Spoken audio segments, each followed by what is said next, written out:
ध्यान दीजिएगा, मैंने बताया कि जो 0 डिग्री अक्षांश रेखा है ये हमारा भूमध्य रेखा है, और यहाँ पर आपको पता है कि साल भर यहाँ पर जो सूर्य किरणें हैं सबसे ज़्यादा आती हैं, तो इसलिए यहाँ का टेम्परेचर बहुत ज़्यादा है। तो हमारा एनवायरनमेंट क्या है, ओपन सिस्टम है।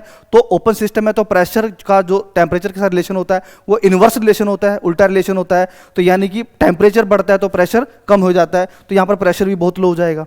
तो टेम्परेचर ज़्यादा होने की वजह से हवाएं गर्म होंगी, गर्म होने के कारण हवाएं ऊपर उठेंगी। ऊपर उठने के बाद आपको मैंने कोरियोलिस फोर्स का कंसेप्ट अभी 15-20 मिनट पहले समझाया था, आधा घंटा पहले समझाया था। कोरियोलिस फोर्स है ना, उसी के कारण क्या होंगी, ये हवाएं फिर नीचे आएंगी।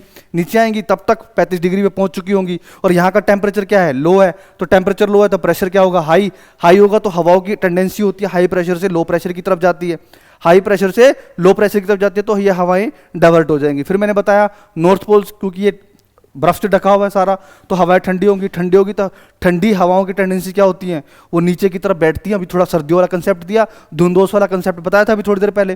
तो हवाएं नीचे की तरफ बैठेंगी तो नीचे आएंगी, तो यहाँ पर प्रेशर हाई है, हाई प्रेशर से लो प्रेशर की तरफ हवाएं ट्रैवल करती हैं, तो ये हवाएं इस तरफ मुड़ जाएंगी।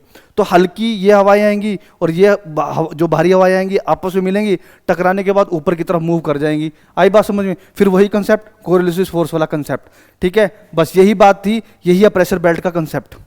टोटल 7 प्रेशर बेल्ट होती है, ठीक है, टोटल 7 प्रेशर बेल्ट होती हैं। Do you get my point?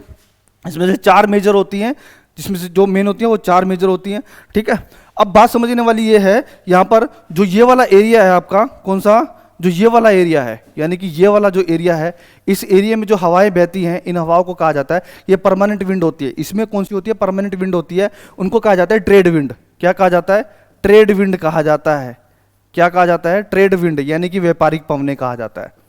क्या कहा जाता है, ट्रेड विंड कहा जाता है।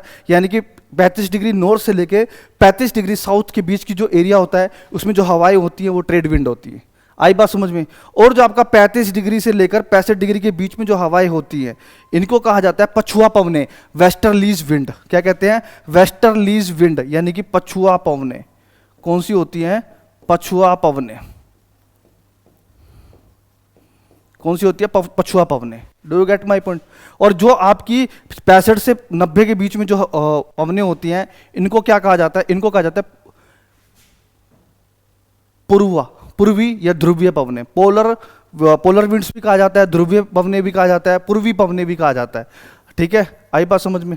पोलर विंड्स, ध्रुवीय पवनें, या फिर ईस्टर्ली विंड्स, दोनों कहा जाता है। आई बात समझ में? सिमिलरली ये जो होंगी, ये भी आपकी कैसी होंगी, पोलर विंड्स होंगी, और जो ये वाली हवाएं होंगी ये कैसी होंगी, पछुआ पवनें, यानी कि वेस्टर्लीज, आपकी वेस्टर्लीज या पश्चिमी पवनें, या फिर पछुआ पवनें, वो इस वाले एरिया वाली, यानी 35 से 65 यहाँ, 35 से 65 यहाँ पछुआ पवनें, 65 से 90, 65 से 90 दोनों तरफ कौन सी होती है, पोलर विंड्स, यानी कि आपकी पूर्वी पवनें या ध्रुवीय पवनें भी कहा जाता है। Do you get my point? तो ये था आपका प्रेशर बेल्ट का टॉपिक, जिसमें हमको लग गया काफ़ी टाइम समझाने में, ठीक है। थम्स अप देके बताओ क्या ये बात आपको समझ में आई?